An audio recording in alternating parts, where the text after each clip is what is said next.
आज जनाब उद्धव ठाकरेजींनी जे पत्रकार परिषद घेतली,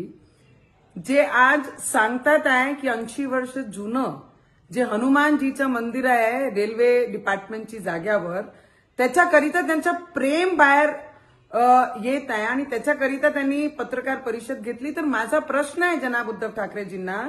की जेव्हा तुम्ही मुख्यमंत्री होतात, मी मुंबईमध्ये येऊन जेव्हा फक्त एवढंच म्हटलं होतं की मी हनुमान चालीसाचं पठण करेन, मी आणि रवीजींनी, तेव्हा तुम्ही अत्याचार केला, 14 दिवस जेलमध्ये ठेवला, लॉकअपमध्ये ठेवला, देशद्रोह कलमा लावल्या, तेव्हा हनुमानजी आणि हनुमान चालीसा का आठवली नाही आणि हिंदुत्व का आठवलं नाही? आज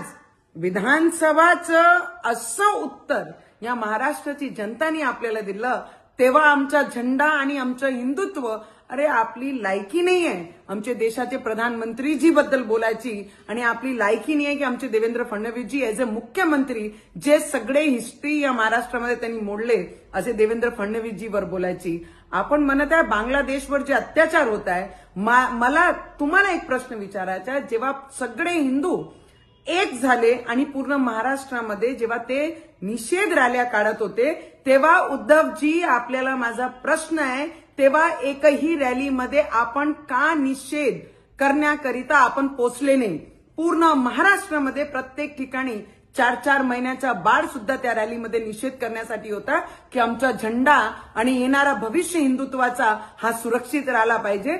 तेव्हा उद्धवजी, जनाब उद्धवजी, आपण का दिसल्या नाही, आपण का बाहेर पडल्या नाही? आणि आपण जे फक्त टोमण्या मारण्याकरिता जनाब उद्धव ठाकरेजींनी जे पत्रकार परिषद घेतली, तर त्यांना माझी एक सल्ला आहे की तुम्ही आम्हाला हिंदुत्व शिकू नये। ज्यांना दुसऱ्या झेंड्यासोबत प्रेम झालं, ज्यांचे रॅलीमध्ये पाकिस्तानचे झेंडे दिसतात, त्यांनी आम्हाला आमचा भगवा आणि आमचे भगव्याचं महत्व आणि आमचे हिंदुत्वाचं महत्व आम्हाला शिकू नये।